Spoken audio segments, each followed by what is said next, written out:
첫째 주일 하나님의 크신 은혜와 평강을 사모하며 주님의 몸된 제단에 나오신 사랑동교회 성도 여러분들 주님의 이름으로 환영하고 축복합니다. 우리가 매주 이렇게 함께 모여 예배를 드리고 서로의 얼굴을 마주보며 교제할 수 있다는 것은 결코 당연한 일이 아닙니다. 하나님께서 우리에게 허락하신 최고의 기적이자 축복입니다. 일주일 동안 각자의 삶의 자리에서 치열하게 영적 전투를 벌이다가 이렇게 한 자리에 모여 같은 찬양을 부르고 같은 말씀을 들으며 영혼의 호흡을 맞추는 이 시간이 우리에게 얼마나 큰 위로와 새 힘을 주는지 모릅니다. 오늘 선포되는 하나님의 말씀을 통해서 우리의 굳어진 마음이 부드러워지고 얽혀있던 모든 관계의 매듭이 주님의 십자가 은혜 안에서 아름답게 풀어지는 치유와 회복의 역사가 일어나기를 간절히 소망합니다. 오늘 우리가 함께 묵상할 빌립보서는 사도 바울이 로마의 깊고 어두운 감옥에 갇혀 있을 때 자신을 돕기 위해 에바브로디도를 통해서 헌금을 보내준 빌립보 교회 성도들에게 감사의 마음을 전하기 위해 기록한 옥중서신입니다.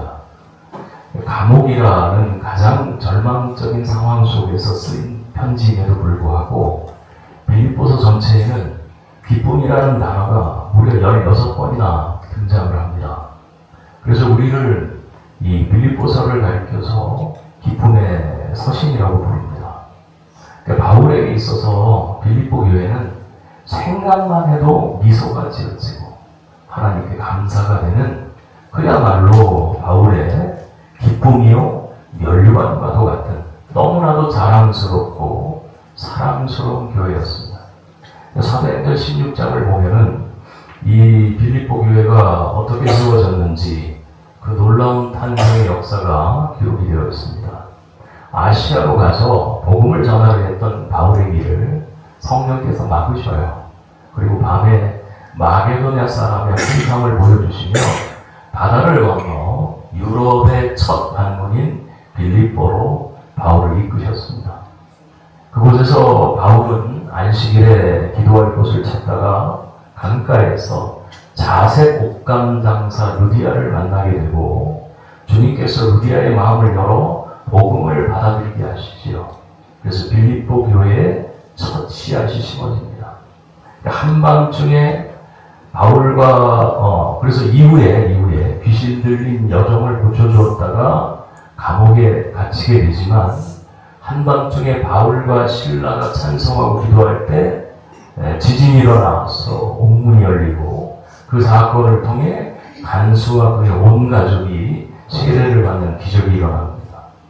이처럼 빌립보 교회는 루디아라는 부유한 이방 여인, 귀신 들렸다가 고침받은 노예 소녀, 그리고 로마 제국의 공무원이었던 간수의 가족 등 전혀 어울릴 것 같지 않은 다양한 계층의 사람들이 오직 예수 그리스도의 십자가의 복음 안에서 기적처럼 하나로 뭉쳐 세워진 참으로 사랑스럽고 영광스러운 교회였습니다.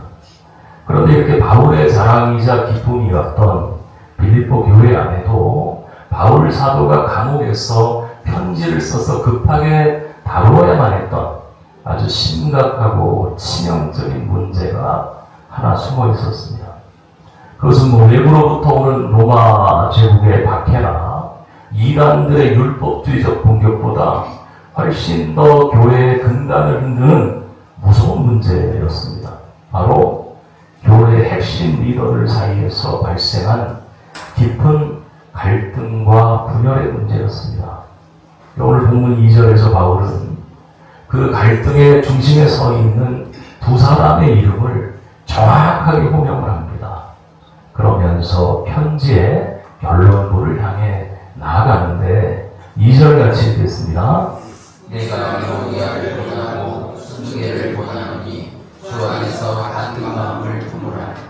바울은 지금 온 교회가 다 모여서 낭독하여 듣게 될 이 공적인 편지에서 요디아와 순두계라는 두 여성 리더의 실명을 직접 거론하고 있습니다.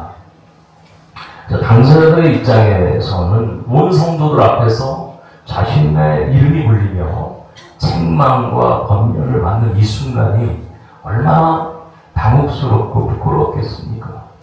그럼에도 불구하고 바울이 굳이 이 두 사람의 이름을 밝힌 이유는 이 두 사람의 갈등이 단순히 개인적인 다툼의 차원을 넘어 빌립보 교회 전체 연합을 깨뜨리고 복음의 진보를 가로막는 심각한 영적 위기로 번져가고 있었기 때문입니다. 당시 마게도냐 지역의 문화적 배경을 살펴보면 이 지역의 여성들은요, 다른 로마 제국의 도시들에 비해 사회적, 경제적으로 훨씬 더 독립적이고 주도적인 역할을 감당했습니다.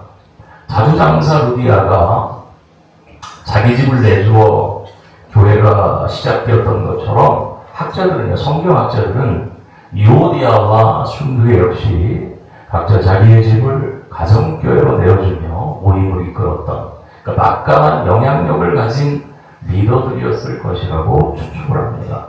그러니까 교회 안에요, 요디아 집에서 모이는 무리와 순두계의 집에서 모이는 무리가 있었을지도 모릅니다.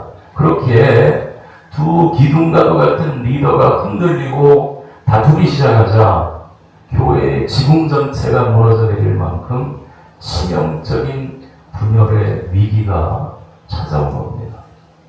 요디아와 순두계는 빌립보 교회 안에서 평범한 초신자들이 아니었어요. 그들의 이름의 뜻을 살펴보면 요디아는 순탄한 길, 좋은 여행이라는 뜻을 가졌고, 순두계는 행운, 우연히 만난 축복이라는 뜻을 가지고 있습니다.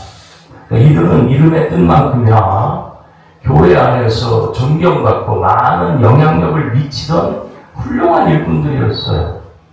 본문 3절에서 바울이 복음에 나와 함께 힘쓰던 저 여인들이라고 평가한 것을 보면 이들은 교회가 처음 개척될 때부터 바울 옆에서 복음을 위해 함께 땀을 흘리고 고난을 견뎌냈던 창립 멤버요 개척의 공로자였음이 분명합니다. 그들은 예수님을 향한 뜨거운 열정을 가진 사람들이었고 교회를 진심으로 사랑하는 헌신된 일꾼들이었습니다. 그런데 참으로 아이러니하고 안타까운 사실은 교회를 향한 열정이 없고 헌신하지 않는 사람들은요, 오히려 교회 안에서 크게 싸울 일이 없다는 거예요. 그러니까 구경꾼들은 그저 뒤에서 불평만 할 뿐 나서서 싸우진 않습니다. 갈등의 대부분은 교회를 너무나 사랑하고 열정적으로 앞장서서 섬기는 사람들 사이에서 일어나요. 요디아는 교회를 너무나 사랑했고 순두계도 교회를 끔찍하게 사랑했습니다. 하지만 교회를 사랑하고 사역을 감당하는 방법과 방향이 다른 거죠. 각자가 살아온 삶의 배경이 다르고 성격이 다르다 보니까 어떤 일을 주장하고 추진할 때 서로의 주장이 팽팽하게 맞서게 되는 겁니다. 성경은 이 두 사람이 구체적으로 어떤 문제 때문에 다투었는지 그 이유를 밝히지 않아요. 구원의 진리를 훼손하는 심각한 이단 교리의 문제가 아니었기 때문이지요. 어느 한 시골교회에서 실제로 일어났던 일화가 하나 있습니다. 어느 날 그 교회에 새 피아노가 들어왔어요.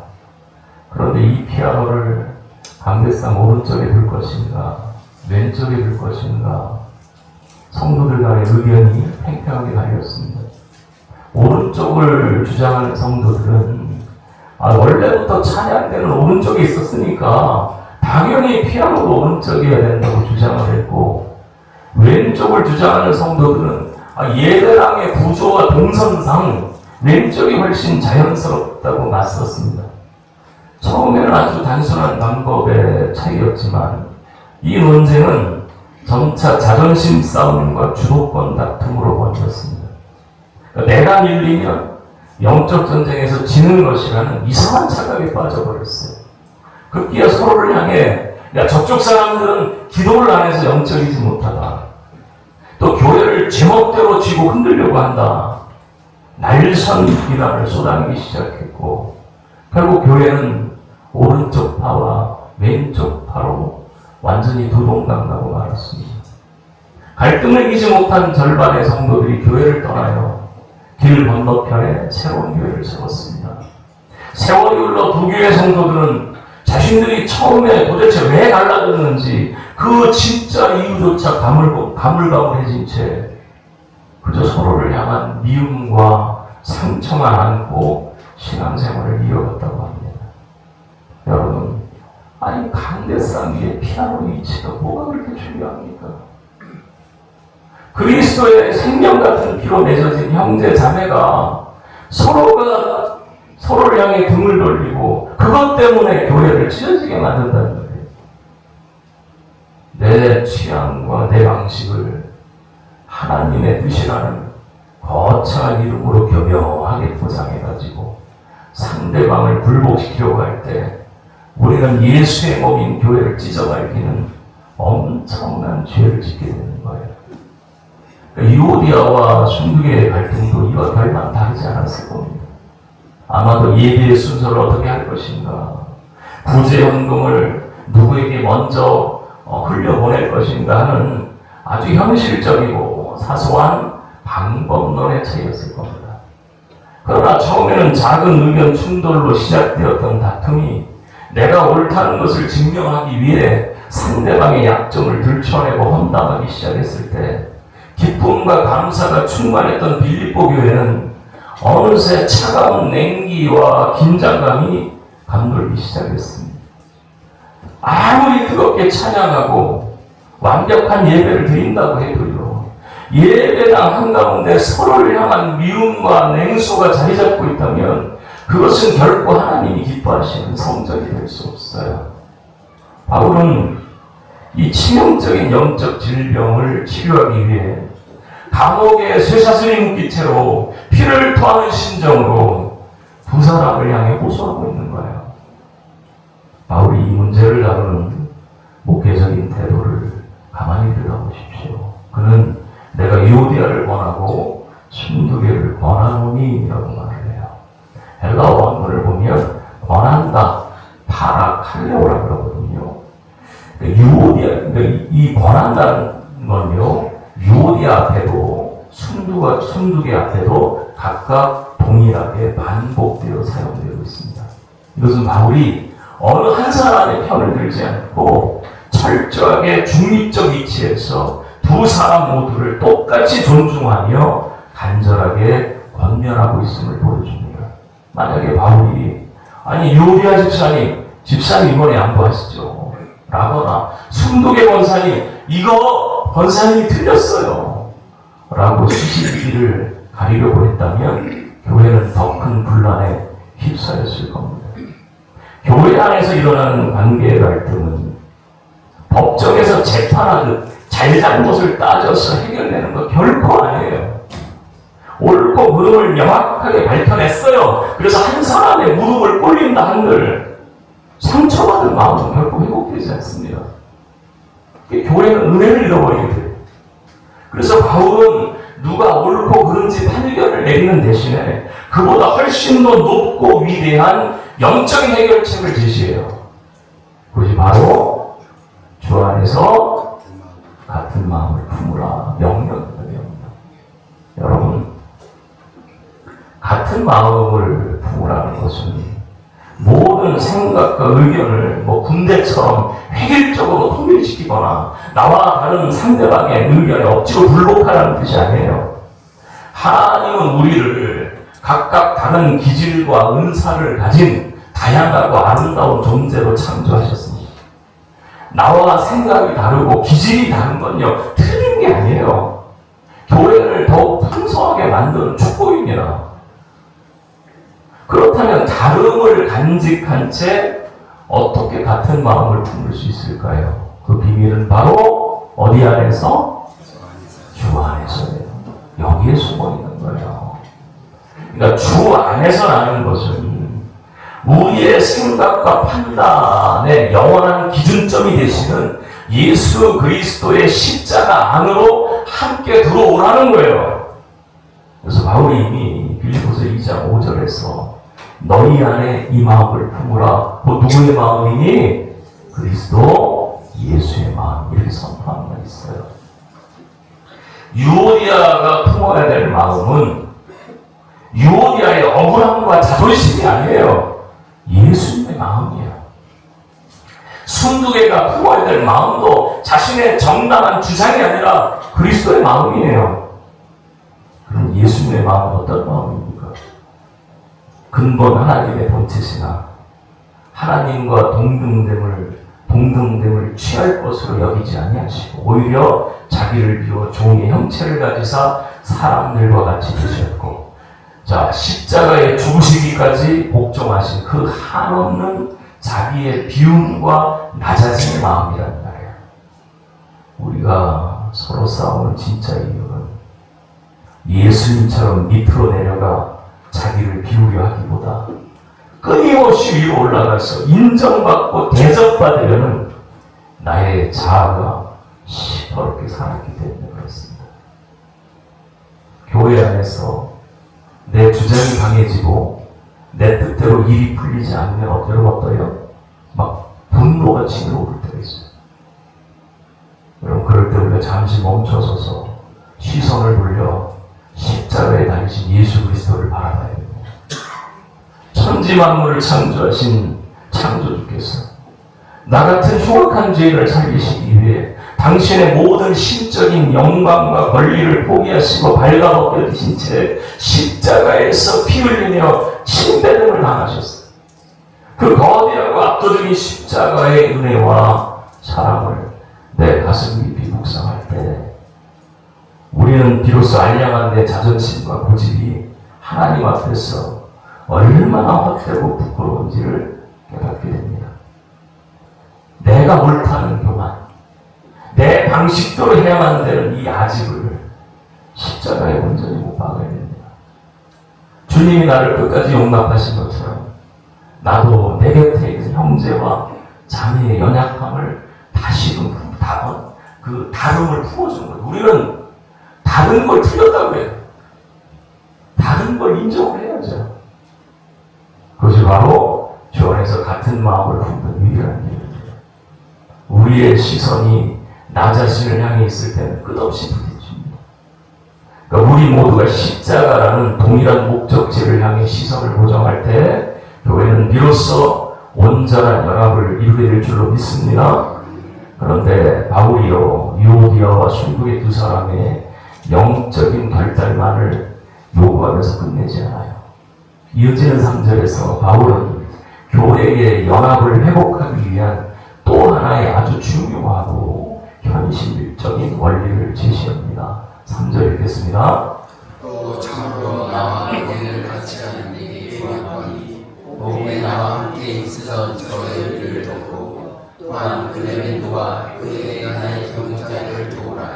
그 이름들이 생명책에 있느니라. 바울은 그리고 교회 안에 있는 누군가를 향해 참으로 나와 멍에를 같이 한 자라고 부릅니다.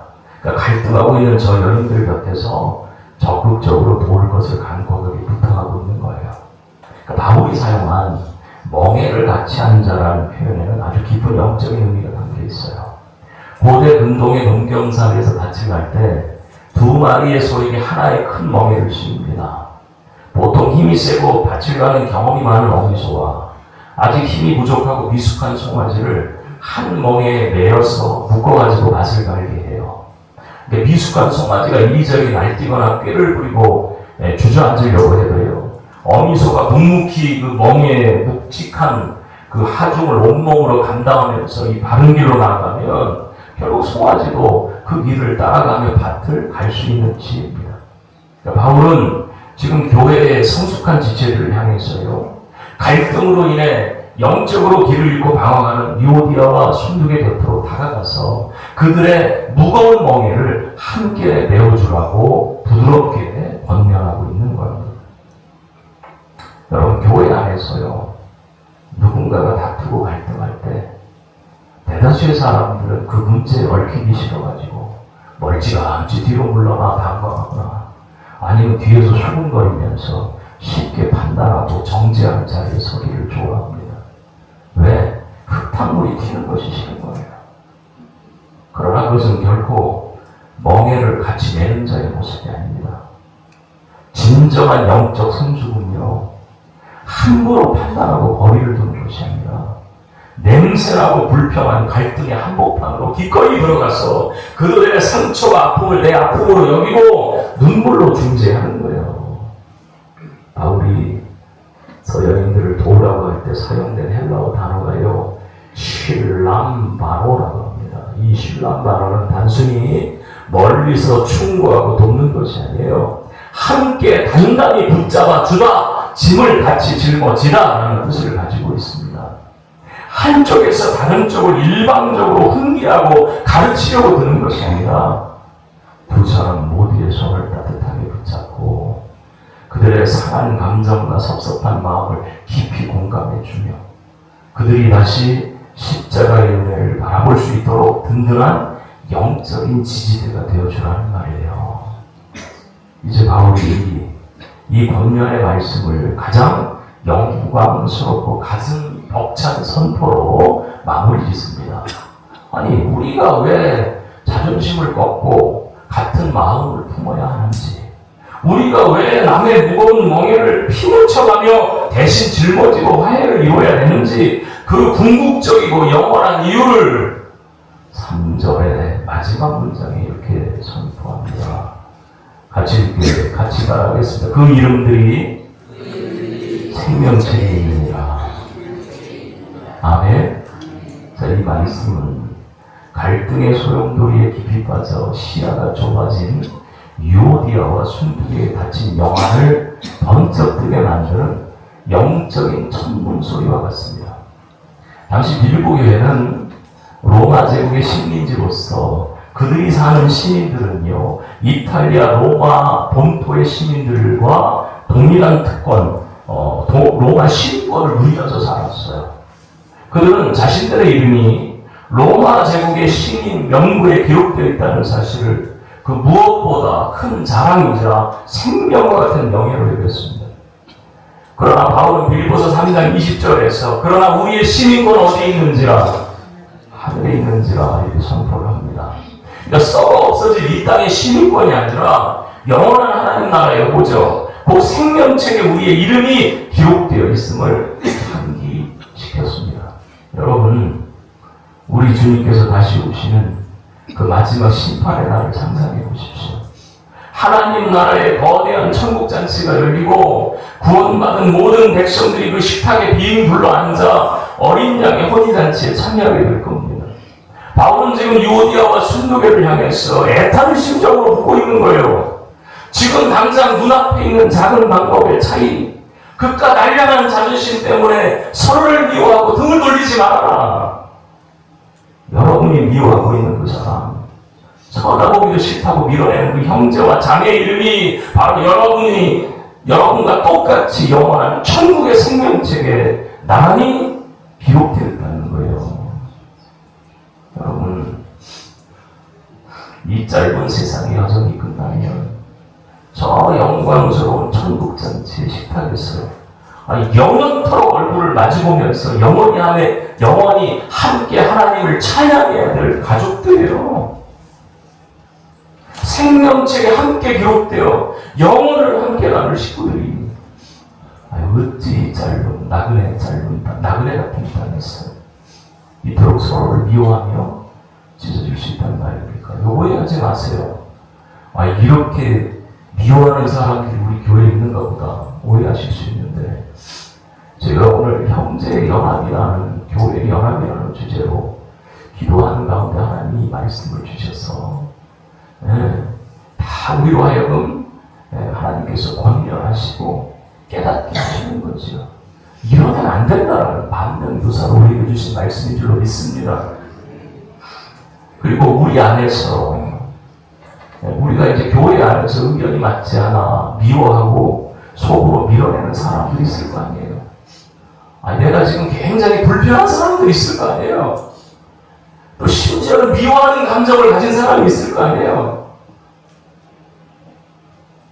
그러면 그 사람 역시요, 예수 그리스도께서 십자가에서 당신의 물과 피를 쏟으시며 자기 목숨과 맞받고 보내내신 천하보다 귀한 영혼이요, 주님께서 그토록 사랑하시고 용납하신 영혼을 주님께서 당신의 생명책에 지워지지 않는 핏자국으로 선명하게 기록해 두신 그 존귀한 이름을 아니 감히 우리가 뭐 무슨 자격으로 판단하고 정죄하고 미워할 수 있겠습니까?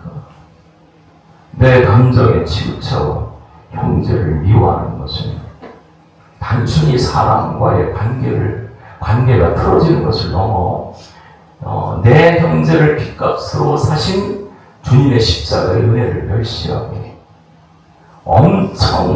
멸시하는 엄청난 영적 교만이 될 수 있음을 우리가 무겁고도 두렵게 깨달아야 됩니다. 내가 그만큼 교만하다고 생각하시면 돼요. 우리의 시선이 땅에 머물러 있으면 상대방의 모난 성격만 답답하고 막 크게 보입니다. 그러나 우리의 시선을 들어서 영원한 천국의 생명책을 바라볼 때 우리는 그 모든 다름과 허물을 덮고도 남는 넉넉한 십자가의 사랑을 회복하게 될 줄로 믿습니다. 서로의 이름이 영원한 생명책에 빛나고 있음을 진정으로 기억한다면 우리는 기꺼이 내 주장을 굽히고 먼저 다가가서 따뜻한 화해의 손을 내밀 수 있습니다. 사랑하는 여러분, 말씀을 냈지요. 착각하지 마셔야 될 게요, 교회는 흠없는 천사들의 모인 것이 아니에요. 저마다 상처와 뾰족한 기질을 가진 사람들이 모였어요. 십자가의 은혜로 둥글둥글 다듬어져가는 영적인 공사 현장입니다. 공사장에서 소음과 먼지가 나는 거 너무나 당연해요. 중요한 것은 우리 가운데 갈등이 일어나는 자체가 아니라 그 갈등과 섭섭함을 어떻게 주 안에서, 십자가 안에서 은혜롭게 풀어내느냐 하는 거예요. 여러분 혹시 지금 머릿속에 뭐 교회 안에 성도가 아니라도 내 마음속에, 내 머릿속에 도저히 용서하기 힘들고 마주치기 껄끄러운 누군가의 이름이 혹시 떠오르십니까? 떠오르면 안 되는데 혹시 그 떠오르는 이름 중에 저는 없지요? 네, 그렇다면 용서하십시오. 나중에 저에게 찾아오시면 제가 무릎 꿇고 사죄하겠습니다. 만약에 그 이름이 저 영원한 천국의 생명책에 내 이름과 나란히 적혀있다면, 영원한 하나님 나라의 식탁에 내 옆자리에 앉게 될 사람이라면, 우리는 내일 그 사람을 어떻게 돼야 돼요? 오늘 어떻게 돼야 될까요? 특별히 오늘 우리는 예배를 마치고 진정한 영적 가족이 하나됨을 누리기 위해서 우리 동문가족 야외를 떠납니다. 오늘 야외는요, 단순히 밖으로 나가서 맑은 공기 마시고 맛있는 음식 나누는 육신적인 친목, 동호회 자리가 아니에요. 오늘 성도의 말씀처럼 천국의 생명책에 함께 기록된 영원한 하늘 식구들, 동물의 하늘 식구들이 이 땅에서 천국 잔치를 미리 맛보고 경험하는 가장 거룩하고 영광스러운 성도의 교제의 현장입니다.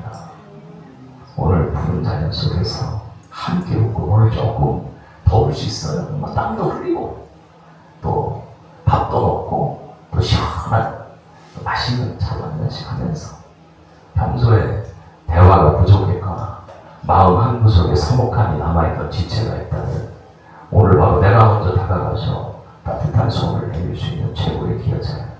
그렇다고 평소에 말하는 건 저 집사람이 나한테 말을 해, 나를 그토록 미워했나 보네? 그러지 말아요. 네.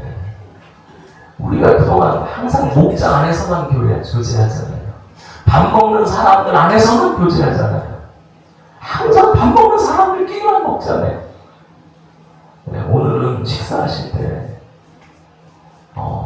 목장별로 식사하지 마세요. 다 그냥 섞여서 집사님 여기 자리 맡아놨어요. 그러지 말아요.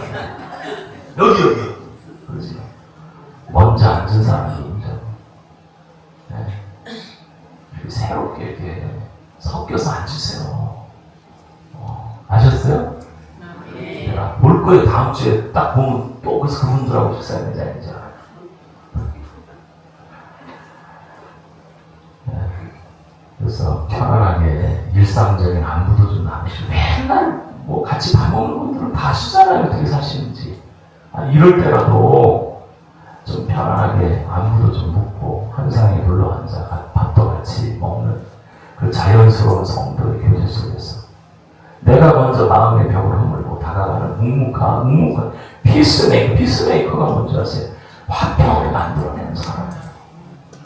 내 알량한 자존심을 꺾는 것은 참 아프고 힘든 일이지만 십자가 안에서 서로의 다름을 품어주는 그 좁은 길을 나와 교회를 살리는 진정한 생명이었습니다.